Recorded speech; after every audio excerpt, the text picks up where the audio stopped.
السلام عليكم ورحمة الله وبركاته. qof kastoo inaga mid ah waa qof bini aadan oo jiro bini aadankana ilaahay baa sharaf siiyey sharaftaana in qofku uu iska qaado maaha isagu dadka kale iska sarreysiiya qaar boqoraa jira madaxweyneyaal baa jira dadka waa bulshada waxaa samaysatay maaha wax bini aadanimada ku salaysan maaha wax dadku ay iyagu samaysteen marka qof kastana waxaa ku jira buug baa ku jira inuu buugiisa qoro muxuu ahaayey sheekadiisa sheego waayo qofna qof lama mid aha qof la midi ma jirto qof kasta waxaa ku jirta wax aniga ii faa'iideynaya qof ama iga yaraado ama iga weynaado ama iga yaraado sheekadiisa markaan maqlo dhiirigelin bay siinaysaa meel kale oo aanan markii hore ka arkayn baa laga yaaba inay ka tusto marka waxaan odhan lahaa soomaalida inay wax qoraan qoraalka ay bilaabaan sheekooyinkiin way wada fiican yihiin waxaynu u baahannahay kalsooni kow inaynu isu aamino fikirkayna oo aan is aamino iyo laba iyo awood waxaa laga yaabaa dadka badankiisu aanay fahmin awood waxaan uga jeedaa energy inuu qofku wax isku dayo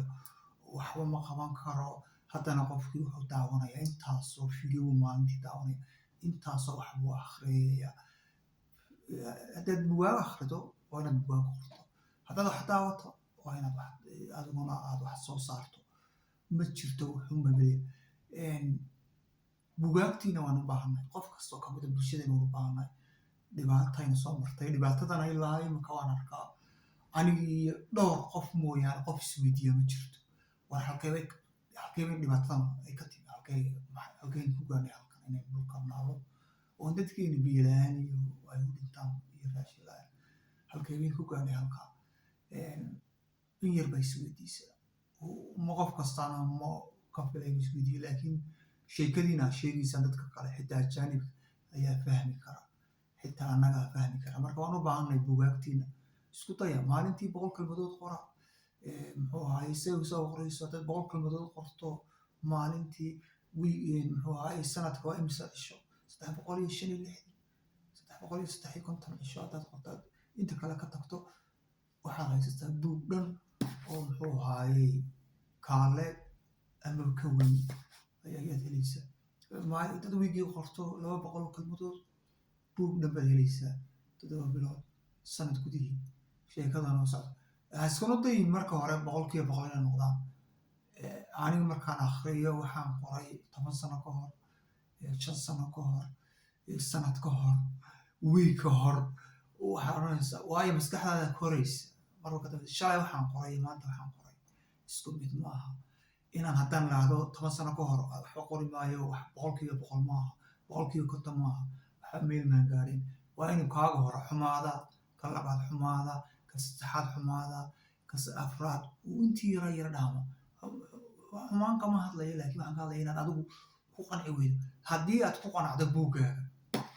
buuggan waa buuggii ugu dambeeyey aan qoro mid ka horreeyey qaar ka horreeyey way jiraan qaar ka dambeeyeyna way jiraan imika intaasi dabeecadii sugaysa todobadaad buugba waxay soo baxayaan iyo qaar kaleba sanad kala jiro waa diyaar qaar baa wax yar u baahan kuma faraxsan kaa imika 100 waxbaan ka bedelaya imika adaan fadhiga halkaa maalintan daabcada u diray kabacdi alla fikirka aad ka bedeshay fikirka haddii aad ku faraxsantay waxaad qortay yani ma bini aadanba ma taasi maaha qof meel gaari ma tihi waa inaad mar kasta aad ku faraxsanaada aragto qaladaadkii hore buuggii hore aad samaysay si kuwa kale aad u socda kalena markaad soo saarto haddana qaladaad kalaad sii arkaysa waxaan ka wadaa 100% ma noqonayso weligaaba ha sugin 100% noqon mar kasta waa inaad aragto